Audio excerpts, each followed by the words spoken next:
বীর মুক্তিযোদ্ধা মতিউর রহমান রেন্টুর লিখিত আমার ফাঁসি চাই বইয়ের এই পর্বে যা যা থাকছে। কোনো শিক্ষা নেয়নি। স্বাধীনতা ঘোষণা দিবস, জাতীয় পতাকা, জাতীয় সঙ্গীত বিতর্ক। আমার ফাঁসি চাই বইয়ের এই পর্বে কোনো শিক্ষা নেয়নি। রাষ্ট্রনায়ক বা রাজনৈতিক নেতাদের ইতিহাসে সবচাইতে ক্ষমতাধর ব্যক্তি, যার মুখের কথায় লক্ষ কোটি মানুষ উদ্বেলিত হতো, যার আঙ্গুলের ইশারায় সারি সারি মানুষ মৃত্যুর দিকে ছুটে যেত, পরম করুণাময়ী আল্লাহর দরবারে হাত তুলে নিজের জন্য দোয়া করার কথা ভুলে গিয়ে যার জন্য মানুষ দোয়া করত, তিনি শেখ মুজিবুর রহমান। কেউ কেউ তাকে জাতির পিতা বঙ্গবন্ধু শেখ মুজিবুর রহমান বলেন, কেউ কেউ বলেন না। এদেশের বেশিরভাগ মানুষ জাতির পিতা বঙ্গবন্ধু বলেন না, স্বীকার করেন না এবং মানেন না। কিন্তু তিনি যে বাংলাদেশের প্রধানমন্ত্রী এবং রাষ্ট্রপতি একথা সকলেই স্বীকার করেন। 1975 সালের 15 আগস্ট মসজিদে ফজরের আজান হচ্ছে, আসসালাতু খায়রুম মিনান নাওম, আসসালাতু খায়রুম মিনান নাওম। মুসাল্লিরা শয্যা ছেড়ে নামাজে যাচ্ছে। ঠিক সেই সময় বাংলাদেশের সবচাইতে ক্ষমতাধর ব্যক্তি রাষ্ট্রপতি শেখ মুজিবুর রহমান শুধু বাঁচার জন্য দীর্ঘ 3 ঘন্টা 3.5 ঘন্টা কত চেষ্টা তদবিরি না করেছেন তার প্রাণ বাঁচানোর জন্য। তার প্রাণে বাঁচার জন্য সেনাবাহিনীর প্রধানের কাছে ফোন করেছেন, সেনাবাহিনীর প্রধান ব্রিগেডিয়ার কমান্ডারের কাছে ফোন করেছেন, তার নিরাপত্তার দায়িত্বে নিয়োজিত সেনা ইউনিটের প্রধানের কাছে ফোন করেছেন, পুলিশের আইজির কাছে ফোন করেছেন, পুলিশ কন্ট্রোল রুমে ফোন করলেন, গণভবনে ফোন করলেন, কিন্তু কোনো জায়গা থেকেই একটু সাড়া শব্দও এলো না। সর্বশক্তিমান পরম করুণাময় আল্লাহ রাব্বুল আলামিন শেখ মুজিবুর রহমান ও তার পরিবার পরিজনের জীবন রক্ষার জন্য একটি মানুষকেও পাঠালেন না। যে ব্যক্তির এত লোকজন, এত ঢালতরবারি, এত অনুসারী, এত ক্ষমতা, তাকে সাহায্য করতে, তার প্রাণ বাঁচাতে কেউই এগিয়ে এলো না। মানুষের জন্য নিবেদিত প্রাণ দেশপ্রেমিককে বন্দি করে, বিচার না করে, বন্দিদশায় হাতে হ্যান্ডকাপ পরা অবস্থায় সামনে থেকে বুকে গুলি করে হত্যা করে পবিত্র পার্লামেন্টে দাঁড়িয়ে দম্ভের সাথে কোথায় সিরাজ শিকদার বলা ও দম্ভ করা স্বাধীনতার ইশতেহার পাটকারী এম এ রশিদ, শেখ মুজিবের ভাগ্নে শেখ শহীদ যখন ছাত্রলীগের সভাপতি, তখন এম এ রশিদ ছাত্রলীগের সাধারণ সম্পাদক। শেখ কামালের সাথে দ্বন্দ্বের কারণে এম এ রশিদ দীর্ঘদিন শেখ মুজিবুর রহমানের কাছে যাননি। এম এ রশিদ বলেন, বঙ্গবন্ধু যে অল্প কিছুদিনের মধ্যেই মারা যাবেন এটা আমি বুঝতে পেরেছিলাম।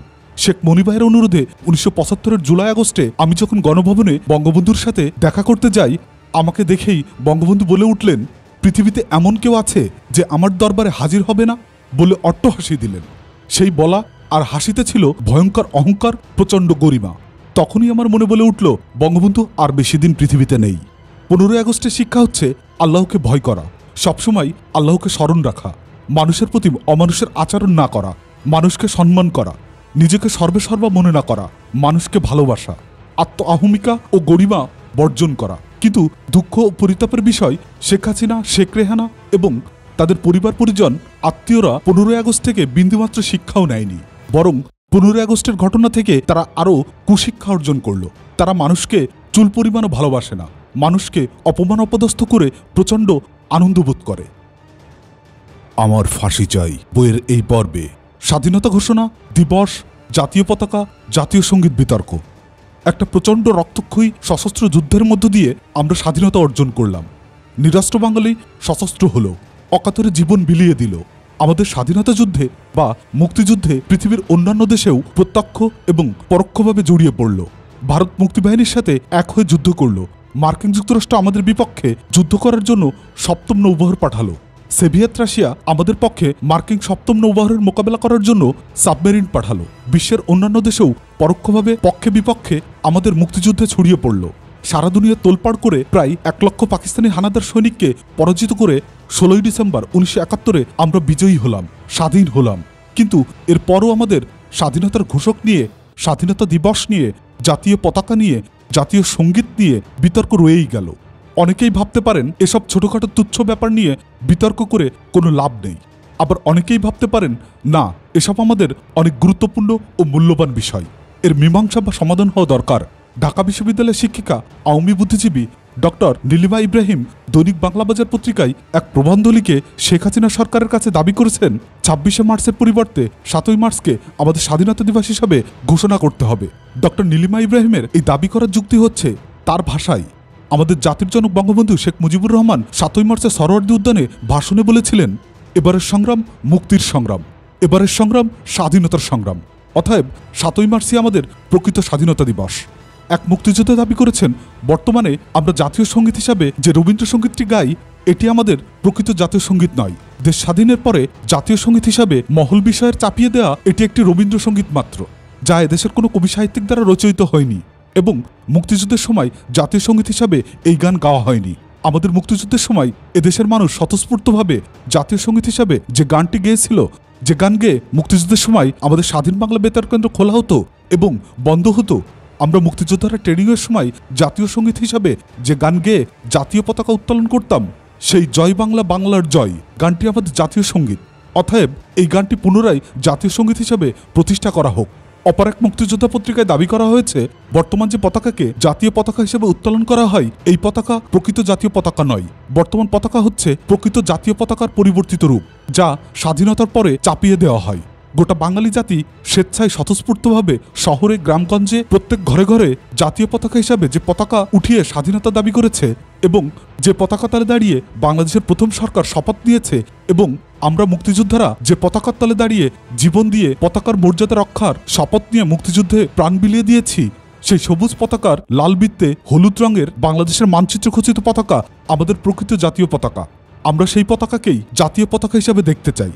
বর্তমানে যে পতাকা রয়েছে এ হচ্ছে প্রকৃত জাতীয় পতাকার বিকৃত রূপ, যা স্বাধীনতার পরে জাতির উপর চাপিয়ে দেওয়া হয়। এছাড়া স্বাধীনতার ঘোষক নিয়ে বিতর্ক তো শুরু থেকেই এখন পর্যন্ত চলছেই। অর্থাৎ কে বাংলাদেশের স্বাধীনতা ঘোষণা করেছেন তা নিয়ে বাংলাদেশের জন্ম থেকে আজ অবধি অবিরাম বিতর্ক চলছে। কিন্তু সত্যি বলতে কি, কে স্বাধীনতার ঘোষক, এই বিতর্কের অবসান বা সর্বজনীন সমাধান কখনোই হয়নি। কেউ বলেছেন শেখ মুজিবুর রহমানই স্বাধীনতা ঘোষণা করেছেন, কেউ বলেছেন জিয়াউর রহমানই স্বাধীনতা ঘোষণা করেছেন। যখন যিনি ক্ষমতায় যাচ্ছেন বা এই দুজনের মধ্যে যখন যার সমর্থকরা রাষ্ট্রীয় ক্ষমতায় যাচ্ছেন, রেডিও টেলিভিশন তাকেই স্বাধীনতার ঘোষক বলে প্রচার চালিয়ে যাচ্ছেন। কিন্তু আসলেই কে স্বাধীনতার ঘোষণা করেছেন?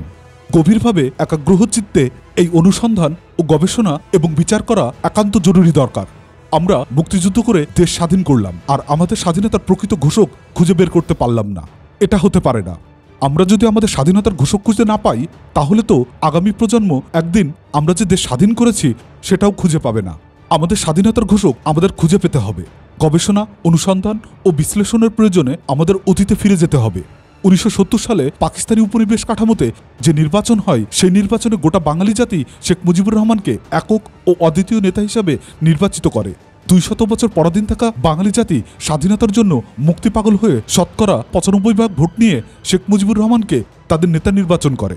বাঙালি জাতি তার সমস্ত আশাকাঙ্ক্ষা, স্বপ্ন এবং পরাধীনতার শৃঙ্খল থেকে মুক্তি পেতে স্বাধীনতার ঘোষণা দেওয়ার সকল দায়িত্ব শেখ মুজিবুর রহমানের উপরে এককভাবে ন্যস্ত করে। গ্রামগঞ্জে, শহর বন্দরে সর্বত্র স্বাধীনতা পাগল কৃষক, শ্রমিক, ছাত্র, জনতা মুখে একটাই স্লোগান, একটাই দাবি, পাকিস্তানের মুখে লাথি মারো, বাংলাদেশ স্বাধীন করো। মুক্তিপাগল বাঙালি বাঁশের লাঠি নিয়ে পাকিস্তানি সেনাবাহিনীর মোকাবেলা করার জন্য প্রস্তুত হলো। 2 মার্চ মাঠে ঘাটে, বাজারে, গ্রামেগঞ্জে, শহরে, বাড়িঘরে, রাস্তাঘাটে দেশের সর্বত্র বাঙালি জাতি তার প্রিয় পতাকা, স্বাধীন বাংলার পতাকা টাঙিয়ে দিল। সবুজ পতাকার লাল বৃত্তের হলুদ রঙের বাংলাদেশের মানচিত্র খচিত স্বাধীন বাংলার পতাকা সারা বাংলার আকাশে পথ করে উঠতে লাগলো। ঢাকা বিশ্ববিদ্যালয় সহ দেশের অনেক জায়গায় কঠোর রাইফেল দিয়ে অস্ত্র চালানোর মহড়া চালাতে লাগলো। এমনই পরিবেশে ও পরিস্থিতিতে শেখ মুজিবুর রহমান 7ই মার্চ রেসকোর্স ময়দানে জনসভা ডাকলেন। 7ই মার্চের রেসকোর্সে এই জনসভায় লক্ষ লক্ষ লোক বাঁশের লাঠি নিয়ে সমবেত হলো। এই জনসভার ভাষণ দেওয়ার জন্য শেখ মুজিবুর রহমান তাজউদ্দিন আহমেদ এবং ডক্টর কামাল হোসেনকে একটি বক্তৃতা লিখে দেওয়ার জন্য দায়িত্ব দিলেন। তিনি তাজউদ্দিন আহমেদ এবং ডক্টর কামাল হোসেনকে বললেন, তোমরা আমার 7ই মার্চের বক্তৃতার পয়েন্ট তৈরি করে দেবে এবং আমি ওই পয়েন্টের উপরে নিজের ভাষায় বক্তৃতা করব। তিনি আরও বললেন, তোমরা বক্তৃতার পয়েন্টগুলো এমনভাবে করবে যাতে আমি ওই পয়েন্টগুলো বক্তৃতায় বললে পাকিস্তানি কাঠামোয় কোনো ক্ষতি না হয় এবং পাকিস্তান আইনে তা যেন বেইমানি না হয়। তাজউদ্দিন আহমেদ এবং ডক্টর কামাল হোসেন দুইজনে মিলে শেখ মুজিবুর রহমানের 7ই মার্চের ঐতিহাসিক ভাষণের পয়েন্ট তৈরি করে দেন এবং 7ই মার্চে শেখ মুজিবুর রহমান যখন বক্তৃতা দিতে থাকেন, তাজউদ্দিন আহমেদ তখন বক্তৃতার ডায়েজের নিচে বসে বক্তৃতার পয়েন্টগুলো মিলিয়ে দেখতে থাকেন। শেখ মুজিবুর রহমান তাজউদ্দিন আহমেদ, ডক্টর কামাল হোসেন এবং অন্যান্য নেতাদের বলেন, এবার আমাকে পাকিস্তানের ক্ষমতা দিতে হবে। যদি আমাকে ক্ষমতা না দেয় তাহলে তোমাদের যা করার তোমরা তা করবে। এই কথাগুলো 31 অক্টোবর শনিবার 1998 সন্ধ্যা 7টায় 122 বা 124 মতিঝিল মেট্রোপলিটন চেম্বার বিল্ডিংয়ের 3য় তলায় তার নিজের চেয়ারে বসে ডক্টর কামাল হোসেন তার নিজের মুখে বলেছেন। ডক্টর কামাল হোসেন আরও বলেছেন এবং দৃঢ়তার সাথে বলেছেন, তিনি এবং ব্যারিস্টার আমিনুল ইসলামই শেষ দুই ব্যক্তি যারা 1971 সালের 25শে মার্চ রাতে ধানমন্ডি 32 নম্বরে বঙ্গবন্ধুর বাসা থেকে বঙ্গবন্ধুর সাথে কথা বলে বেরিয়ে এসে সোজা তাজউদ্দিন আহমেদের বাসায় যান। কিন্তু তখন পর্যন্ত বঙ্গবন্ধু শেখ মুজিবুর রহমান স্বাধীনতার ঘোষণার বিষয়ে কিছুই বলেননি। ডক্টর কামাল হোসেন তাজউদ্দিন আহমেদের বাসায় থাকতেই রাত 12:30-1টায় কুমিল্লা থেকে নির্বাচিত MNA মুজাফফর সাহেব এসে খবর দেন যে Pakistani army Pilkhana Rajarbagh police headquarter এবং নিরীহ সাধারণ মানুষের উপর আক্রমণ করেছে। এই সংবাদ শোনার পর তাজউদ্দিন আহমেদ সহ সকলেই যার যার নিরাপদ স্থানে পালিয়ে যান।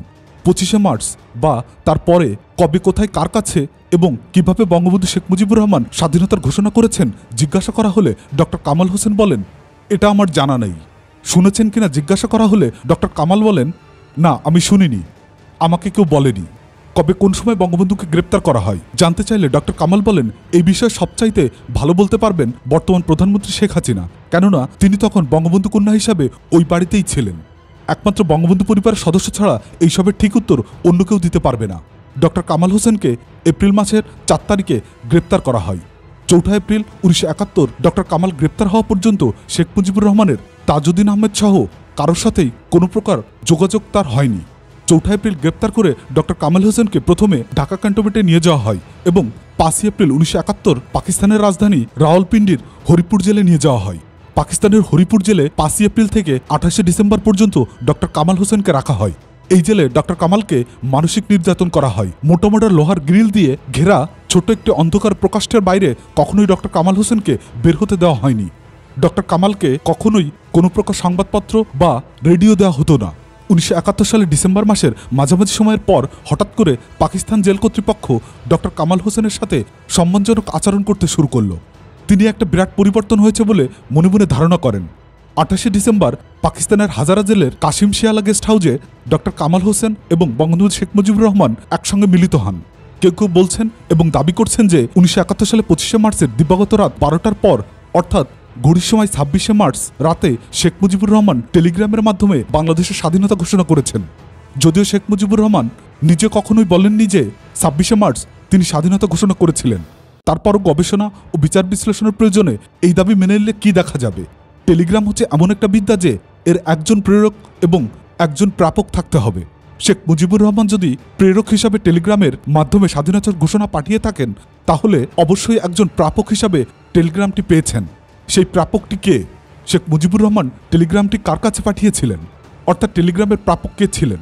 আজ পর্যন্ত সেই সৌভাগ্যবান ব্যক্তিটির দেখা মিলল না, পরিচয় মিলল না। বলা হবে টেলিগ্রামের মাধ্যমে ঘোষণা পাঠানো হয়েছে, অথচ যার কাছে পাঠানো হয়েছে অনুসন্ধান করেও তার হদিস মিলবে না, ঐতিহাসিক প্রয়োজনেও প্রাপকের সন্ধান মিলবে না। এটা ঠিক নয়। টেলিগ্রামের প্রেরক থাকলে অতি আবশ্যক প্রাপক থাকতে হবে। প্রাপক ছাড়া টেলিগ্রাম প্রেরণ করা যায় না এবং প্রাপক ছাড়া প্রেরকও থাকে না। যেহেতু প্রাপক নেই সেহেতু প্রেরকও ছিল না বলে টেলিগ্রামের স্বাধীনতার ঘোষণা বিষয়টি সমাপ্তি টানা যেতে পারে। অর্থাৎ 26শে মার্চ রাতে টেলিগ্রামের মাধ্যমে শেখ মুজিবুর রহমানের স্বাধীনতার ঘোষণার পক্ষে কোনো যুক্তি নেই এবং অনুসন্ধান, গবেষণা ও বিশ্লেষণ করে এর পক্ষে কোনো প্রমাণ খুঁজে পাওয়া যায়নি। এছাড়া মুক্তিযুদ্ধের সকল নেতৃত্বদানকারী এবং বাংলাদেশের প্রথম প্রধানমন্ত্রী তাজউদ্দিন আহমেদ, অস্থায়ী রাষ্ট্রপতি সৈয়দ নজরুল ইসলাম, মনসুর আলী, ডক্টর কামাল হোসেন এবং অন্যান্য নেতৃবৃন্দ থাকতে তাদের কাছে স্বাধীনতার ঘোষণা না দিয়ে টেলিগ্রামের মাধ্যমে ঘোষণার কোনো কারণ থাকতে পারে না। ডক্টর নীলিমা ইব্রাহিমের দাবি অনুযায়ী 7ই মার্চের ভাষণে জাতির জনক বঙ্গবন্ধু শেখ মুজিবুর রহমান স্বাধীনতার ঘোষণা করেছেন। 7ই মার্চই আমাদের স্বাধীনতা দিবস। যদি তাই হবে তবে শেখ মুজিবুর রহমান 1972 সালের 10ই জানুয়ারি স্বাধীন সার্বভৌম বাংলাদেশে ফিরে তো বললেন না যে আমি 7ই মার্চ স্বাধীনতার ঘোষণা করেছি এবং 7ই মার্চই আমাদের স্বাধীনতা দিবস।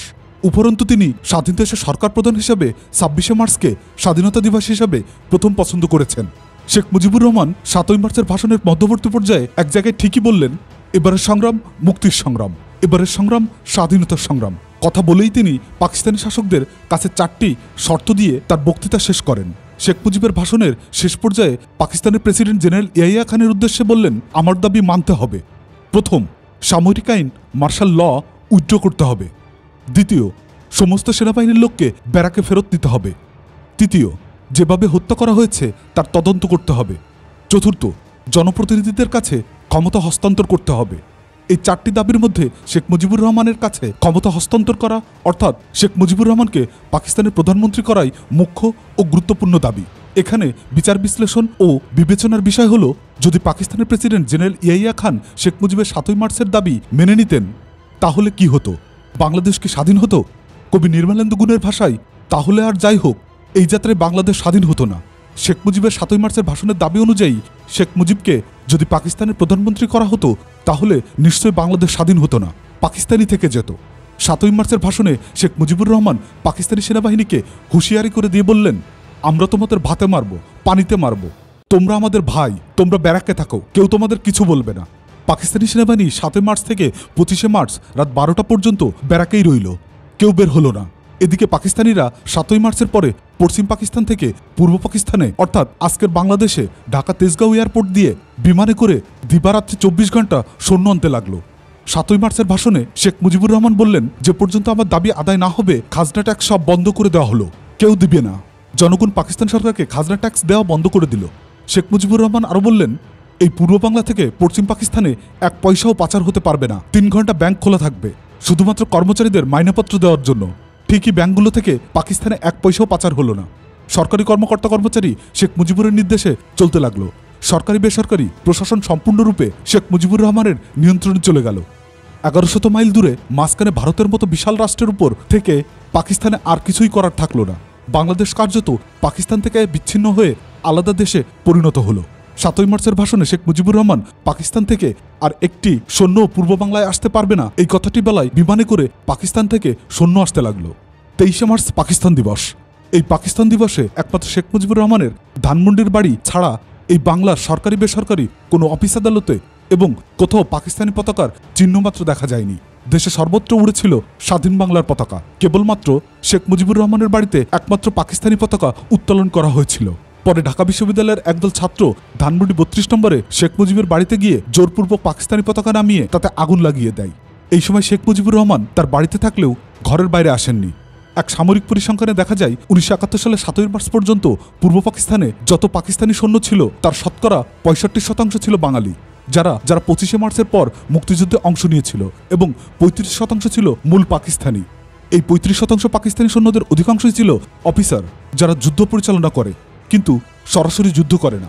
আর 65% বাঙালি পাকিস্তানি সৈন্যদের মধ্যে প্রায় সবাই ছিল নন কমিশন আর সিপাহী, যারা সরাসরি যুদ্ধ করে। 1971 সালের 7ই মার্চ পর্যন্ত পাকিস্তানি সেনাবাহিনীর অবাঙালি 35% সৈন্য পাকিস্তানি বাঙালি 65% সৈন্যের কাছে এক ধরনের জিম্মি দশাই ছিল।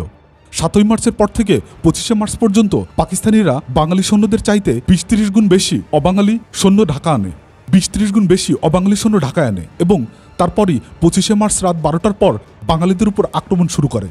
শেখ মুজিবুর রহমান যদি সত্যিকার অর্থেই কায়মনে বাংলাদেশের স্বাধীনতা চাইতেন তাহলে 7ই মার্চের ভাষণে শেখ মুজিবুর রহমান পাকিস্তানের ক্ষমতায় যাওয়ার দাবির আড়ালে স্বাধীনতার প্রসঙ্গটি চাপানা দিয়ে পরিষ্কার করে বাংলাদেশের স্বাধীনতার ঘোষণা করতেন। গোটা বাঙালি জাতির দেওয়া স্বাধীনতার ঘোষণার দায়িত্বটি শেখ মুজিবুর রহমান যদি পালন করে বলতেন, আমি আজ থেকে বাংলাদেশকে স্বাধীন রাষ্ট্র হিসেবে ঘোষণা করলাম, এখন থেকে পাকিস্তানের সাথে আমাদের আর কোনো সম্পর্ক নেই, আমরা স্বাধীন সার্বভৌম রাষ্ট্র, আমাদের দেশের নাম বাংলাদেশ, পাকিস্তান থেকে একটি সৈন্যও আর আসতে পারবে না, বিমানবন্দর বন্ধ করে দেওয়া হলো এবং বাংলাদেশের অবস্থানরত পাকিস্তানি সৈন্যদের বন্দী করা হলো। তাহলে বিনা রক্তপাতে বিনা যুদ্ধে আমরা স্বাধীন রাষ্ট্র এবং জাতি হিসাবে পৃথিবীর মানচিত্রে স্থান পেতাম। মাঝখানে ভারতের মতো বিশাল শত্রুরাজ্য পাড়ি দিয়ে 1100 মাইল দূর থেকে পাকিস্তানদের আর কিছুই করার থাকতো না। যেমন 1971-এর 16ই ডিসেম্বর পাকিস্তানি সৈন্যদের বন্দী করার পর পাকিস্তানিদের কিছুই করার ছিল না। খুব বড়জোর হলে পাকিস্তানি 35% অবাঙালি সৈন্যর সাথে 65% বাঙালি সৈন্যদের একটি খুবই ছোটখাটো এবং সীমিত যুদ্ধ বা লড়াই হতো, যা কেবলমাত্র ক্যান্টনমেন্টেই সীমাবদ্ধ থাকত। পরিবেশ পরিস্থিতি এবং সম্পূর্ণ সুযোগ থাকা সত্ত্বেও শেখ মুজিবুর রহমান স্বাধীনতার ঘোষণা করার দায়িত্ব পালন না করায় আমাদের স্বাধীনতা পেতে লক্ষ লক্ষ মানুষকে অকাতরে প্রাণ দিতে হয়েছে, লক্ষ লক্ষ মা বোনের ইজ্জত নেওয়া হয়েছে। এই বইয়ের পরবর্তী পার্ট পেতে চ্যানেলটি সাবস্ক্রাইব করে রাখুন। ভালো থাকবেন।